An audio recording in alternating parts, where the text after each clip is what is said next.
नमस्कार दोस्तों, मैं अखिलेश। आज हम लोग बात करेंगे 50वां संविधान संशोधन जो 1984 में हुआ था, यानी 50 अमेंडमेंट ऑफ इंडियन कॉन्स्टिट्यूशन 1984, जिसके बारे में हम चर्चा करेंगे। आज जानेंगे ये क्या है, इसके बारे में एक एक शब्द विस्तार से जानकारी देंगे। फिर से कहेंगे आप सभी को, अगर इस चैनल पे आपको थोड़ा सा भी बेनिफिट मिले तो प्लीज इसको लाइक करो, शेयर करो और सब्सक्राइब करो, चैनल खूब सारा शेयर करो, ठीक है। अपने दोस्तों को बताओ। और यहाँ पे आप सभी के लिए इंपॉर्टेंट आर्टिकल की सीरीज हो ही चुकी है, यानी 1 से लेकर 395 तक जितने भी इंपॉर्टेंट आर्टिकल हैं मैंने एक एक करके अच्छी तरीके से समझाया है। उसकी प्लेलिस्ट तैयार है, अमेंडमेंट की सीरीज तैयार है, मॉडर्न हिस्ट्री तैयार है, ठीक है। मॉडर्न हिस्ट्री में सिर्फ एक लेक्चर बचा है, 1947 का अधिनियम, वो भी कल करा देंगे। अब कल उसको ही कराएंगे, ठीक है। कल उसको कराएंगे, उसके बाद अपना अमेंडमेंट सीरीज चलता रहेगा, इस तरह चलता रहेगा, यानी मॉडर्न हिस्ट्री कंप्लीट हो जाएगी, ठीक है। कई सारे वहाँ पे वीडियोस हैं, कई सारे ऑर्गेनाइजेशन हैं, बहुत कुछ मिला हुआ है आपको। 320 प्लस के आसपास वीडियो हैं, ठीक है। तो जाइए और उनको देखिए और एंजॉय करिए और पढ़ाई में इंटरेस्ट बढ़ाइए अपना, पढ़ते रहें, फिर मजा आएगी, ठीक है। तो चलिए आज हम देखते हैं 50वां संविधान क्या कहता है, इसके बारे में बात करते हैं। तो कब हुआ 50वां संविधान संशोधन? 1984 में। आइए देखते हैं क्या है 50वां संविधान संशोधन। क्या संसद को खुफिया एजेंसी, यानी संसद को, जो हमारी जो parliament, article number 79, article number कौन सा? आर्टिकल नंबर 79, ठीक है। आर्टिकल नंबर 79 को यानी संसद को खुफिया एजेंसी, सशस्त्र बलों यानी सशस्त्र बलों या खुफिया सूचना हेतु स्थापित दूर संचार प्रणाली, यानी जो दूर संचार यानी कम्युनिकेशन की जो सिस्टम बनाया गया है, में प्रणाली में कार्य करने वाले व्यक्तियों के मौलिक अधिकारों को प्रतिबंध करने की शक्ति, यानी कि जो यानी खुफिया एजेंसी में कोई व्यक्ति कार्य कर रहा है, सशस्त्र बलों में कोई व्यक्ति कार्य कर रहा है, खुफिया सूचना एजेंसी में कोई व्यक्ति कार्य कर रहा है, या दूर संचार कम्युनिकेशन, जो खुफिया दूर संचार कम्युनिकेशन, इनमें कोई व्यक्ति कार्य कर रहा है, तो उनके मौलिक अधिकारों को प्रतिबंध करने की शक्ति है किसको? पार्लियामेंट की। यानी सीधी सी बात है, इन सभी, जैसे आप सभी ने सुना होगा, रा सुना होगा, आर भी सुना होगा, रा सुना होगा, आई भी सुना होगा ना, NTRO लिख सुना होगा, ठीक है। ये सब चीजें सुना होगा ना, इनके बारे में सुना होगा, लेकिन जानते हो कि ये कब, क्या, कैसे, क्या हुई, क्यों हुई, इनके बारे में तो यह एक चीज जान लो, इन्हीं के जितने सदस्य हैं कि जैसे ITBP है, इन सारे सदस्यों के समय कुछ दौरान क्या होता है, सीमा सशस्त्र बल जैसे SSB है ना, इस समय क्या होता है कि कभी कभी ऐसी कंडीशन आ जाती है, इन सभी के कुछ मौलिक अधिकारों को छीना जा सकता है, ठीक है। जैसे इनको क्या किया जाता है, फोन की सुविधा नहीं दी जा सकती, ऐसे कई कम्युनिकेशन की सुविधा नहीं दी जा सकती, ऐसे कई चीजें हैं, या अपनी आइडेंटिटी नहीं बताने की सुविधा दी जाती है, कई सारी चीजें। फैमिलीज काफी समय तक, लंबे समय तक दूर रखा जा सकता है इनको, तो ये इनके फंडामेंटल, इस आधार पर ये नहीं जा सकते कि नहीं हम फैमिली से अपने दूर नहीं रहेंगे, ये हमारा फंडामेंटल राइट है, या हमें फोन चाहिए, हमारा फंडामेंटल राइट, इस आधार पर ये नहीं केस कर सकते, ठीक है। क्योंकि संसद में ये व्यवस्था कर दी है कि 50वां संविधान संशोधन 1984 द्वारा। तो सीधी सी बात है, यही क्वेश्चन बनेगा, किस संविधान संशोधन द्वारा जो खुफिया एजेंसी है, रा है, IB है, इनके जो व्यक्ति हैं, इनके मौलिक अधिकारों को प्रतिबंधित कर सकती है संसद? तो किस संविधान संशोधन? 50वां संविधान जो 1984 में। तो बस इतनी सी बात है, और कोई ज्यादा डिटेल में नहीं पूछा जाएगा। 2 मिनट का 3 मिनट का वीडियो हम अब जानेंगे। इतनी बात समझ में आई कि नहीं आई? संसद की खुफिया एजेंसी, यानी जो पार्लियामेंट की जो खुफिया एजेंसी, जैसे रा है, IB है, NTRO है, ठीक है, सशस्त्र बलों, ये SSB वाले, ठीक है, ITBP, या खुफिया सूचना हेतु, यानी जो खुफिया सूचना होती है, जो आतंकी से जुड़ी सूचना होती है या परमाणु से जुड़ी सूचना होती है, सूचना हेतु स्थापित दूर संचार प्रणाली में कार्य करने वाले व्यक्तियों के मौलिक अधिकार को प्रतिबंधित करने की शक्ति, यानी इनके जो मौलिक अधिकार, इनके जो फंडामेंटल राइट है, कितने? 12 से 35 हैं। 12 से 35 जो फंडामेंटल राइट हैं इनके, 12 से 35, उनमें कुछ आर्टिकल को ये सप्रेस कर सकते हैं, और इसमें ये नहीं छीना, ये इसमें ये नहीं कह सकते कि नहीं हमारे फंडामेंटल राइट, तो इसलिए हम नहीं, ये हमारा अधिकार है, ऐसा नहीं। इसीलिए संसद में इसमें संशोधन किया गया।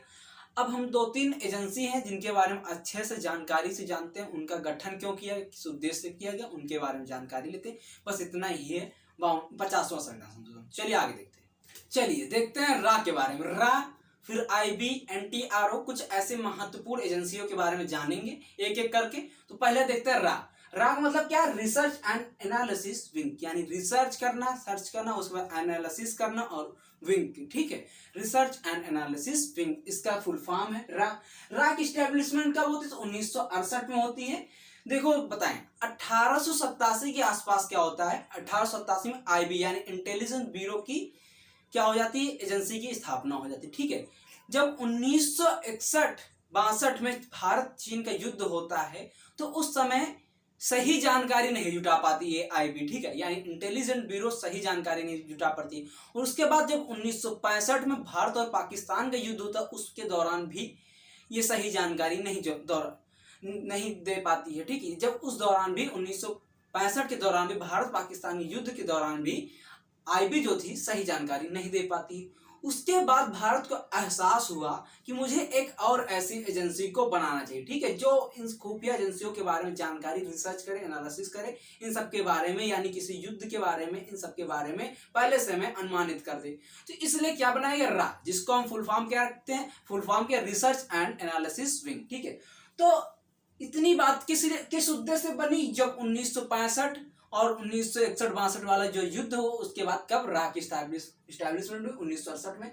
उसके बाद इन्होंने इसमें बहुत कार्य किए। ठीक है, इसमें क्या किया, स्माइलिंग बुद्धा। स्माइलिंग बुद्धा क्या है, स्माइलिंग बुद्धा 1974 में जो पोखरण वाला, जब इंदिरा गांधी की सरकार होती है 1974 में, पूरे विश्व से छुपा कर पोखरण में क्या किया जाता है, पोखरण में परमाणु परीक्षण किया जाता है। क्या, परमाणु परीक्षण किया जाता है कब, 1974 में। ठीक है, परीक्षण। ठीक है, और इसी दौरान क्या होता है, 1971 में क्या, नया बांग्लादेश बनता है। तो ये जो था बांग्लादेश के निर्माण में 1971 में जब भारत जीत जाता है पाकिस्तान से, बांग्लादेश का निर्माण होता है। तो 1971 में क्या, बांग्लादेश के निर्माण में मदद करता है। उसके बाद स्माइलिंग बुद्धा में मदद करता है। ठीक, 1971, ये देखो 1971 1999 वाले युद्ध में अहम भूमिका निभाई। किसने, रा ने। रा एजेंसी जो थी, यानी रिसर्च एंड एनालिसिस विंग जो एजेंसी थी, इसने अहम भूमिका उठाई। तो स्माइलिंग बुद्धा क्या था, स्माइलिंग बुद्धा जो 1974 में पोखरण वाला जो हुआ था, परीक्षण हुआ था इंदिरा गांधी के दौरान, उसमें था। यानी स्माइलिंग बुद्धा किससे जुड़ा, 1974 में पोखरण परीक्षण केंद्र से जुड़ा हुआ है। ठीक है, स्माइलिंग बुद्धा। और इसके साथ साथ इसने 1971 वाला यानी बांग्लादेश की स्थापना में, निर्माण में मदद की। ठीक है, साथ ही साथ 1999 में जो युद्ध हुआ भारत पाकिस्तान में, उसमें मदद की। ठीक है, तो ये कई सारी अहम भूमिका निभाई। किसने, रा ने। रा के स्टैब्लिशमेंट किस उद्देश्य से हुई, यानी 1961-62 में भारत चीन वाला युद्ध में जब आईबी ने सही जानकारी नहीं दे पाई, और 1965 के दौरान भी आईबी भारत और पाकिस्तान के समय सही जानकारी नहीं दे पाई, उसके बाद रा की स्टैब्लिशमेंट की जरूरत पड़ी। और कब कर दी, 1968 में कर दिया गया। ठीक है, जिसका फुल फॉर्म क्या है, रिसर्च एंड एनालिसिस विंग। ठीक है, उसके बाद अब हम देखेंगे आईबी के बारे में। चलिए आईबी के बारे में आगे देखते हैं। चलिए देखते हैं आईबी के बारे में। आईबी क्या है, इंटेलिजेंट ब्यूरो, यानी हिंदी में कहते हैं अन्वेषण ब्यूरो। अन्वेषण ब्यूरो कहते हैं। ठीक है, जिसकी स्टैब्लिशमेंट कब हुई, 1887 में। ठीक है, एक चीज बता दें, 1887 में इसकी स्टैब्लिशमेंट होती है, लेकिन 1947 में जब देश आजाद होता है तो इसका पुनर्गठन होता है। क्या होता है, पुनर्गठन होता है। और आईबी का कार्य क्या है, खुफिया जानकारी देना। ठीक है, आतंकवाद से रिलेटेड जानकारी देना। ठीक है, विदेश नीति में कार्य करना, देश में आतंकवाद को ना होने देना। ठीक है, ये सब क्या है, आईबी के कार्य। ठीक है, विदेश नीति में कार्य करना। ठीक है, ये आईबी कार्य। और जो आईबी के सदस्य होते हैं, आईबी के सदस्य जो होते हैं वो रसिया में ट्रेनिंग करते हैं। कहाँ, रसिया में ट्रेनिंग करते हैं। ट्रेनिंग तो यानी केजीबी। केजीबी मतलब कमेटी फॉर स्टेट सिक्योरिटी। ठीक है, कमेटी फॉर स्टेट सिक्योरिटी। यह एक रसिया की एजेंसी है जो आईबी है उनके सदस्यों को ट्रेनिंग देती है। यानी रसिया की एक केजीबी एक एजेंसी है जो अपने भारत देश के आईबी के सदस्यों को ट्रेनिंग देती है। तो आईबी की स्टैब्लिशमेंट कब होती है, 1887 में। पुनर्गठन कब होता है, 1947 में। और इसको ट्रेनिंग कौन देता है, रसिया केजीबी कमेटी, यानी कमेटी फॉर स्टेट सिक्योरिटी इसको ट्रेनिंग देती है। बस आईबी का कार्य क्या होता है, मैंने बताया विदेश नीति में कार्य करना, खुफिया एजेंसी का कार्य करना। ठीक है, यानी आतंकवाद को रोकना, आतंकवाद को पता करना, कौन सा टेररिस्ट है, कैसे क्या, ये सारी जानकारी होती है आईबी की। अब इसके बारे में अगली देखते हैं एनटीआरओ। एनटीआरओ क्या है, ठीक है, उसके बारे में देखते हैं। चलिए आगे देखते हैं। चलिए देखते हैं कुछ और महत्वपूर्ण एजेंसी है उनके बारे में देखते हैं। देखो, तो एनटीआरओ की स्टैब्लिशमेंट कब होती है, 2004 में। और इसका फुल फॉर्म क्या है, नेशनल टेक्निकल रिसर्च ऑर्गेनाइजेशन। क्या है फुल फॉर्म, तो क्या है, नेशनल ऐसे देखिए,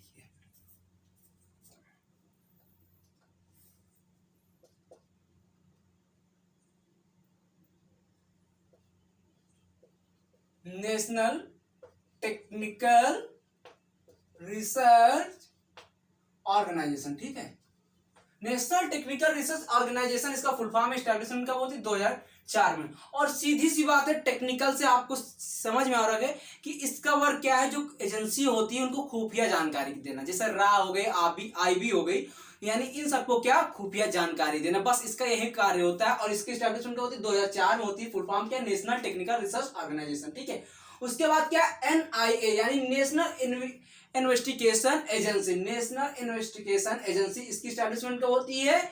2008 में। 2008 में इसकी स्टैब्लिशमेंट कब होती है? 2008 में। और इसका 2008 में जब स्टैब्लिशमेंट होती है, किस दौरान होती है, किसके? तो मुंबई हमले के बाद, यानी जो 26/11, कौन सा याद आ रहा है? 26/11 मुंबई हमला, ठीक है। 26 नवंबर को जब हुआ था 26/11 मुंबई हमला, जो प्रसिद्ध है। उसके बाद NIA यानी नेशनल इन्वेस्टिगेशन एजेंसी की स्टैब्लिशमेंट कब की? 2008 में, ठीक है। उसके बाद एक आती है, एक और है नारकोटिक्स कंट्रोल ब्यूरो, यानी जिसको कहते हैं NCB, नारकोटिक्स कंट्रोल ब्यूरो, इसकी स्टैब्लिशमेंट 1986 में। और इसका वर्क क्या है? मादक पदार्थ, जैसे जो भी नशीले पदार्थ है उनके बारे में जानकारी देना, ठीक है।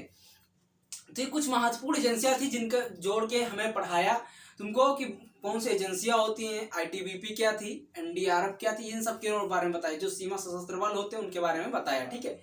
आई होप ये वीडियो आपको समझ में आया होगा। अगर अच्छा लगा तो प्लीज लाइक करो, शेयर करो, सब्सक्राइब करो चैनल को। थैंक यू दोस्तों, बाय, गुड नाइट, जय हिंद दोस्तों, पढ़ते रहे, मुस्कुराते रहे, जय हिंद दोस्तों, ठीक है, जय हिंद दोस्तों।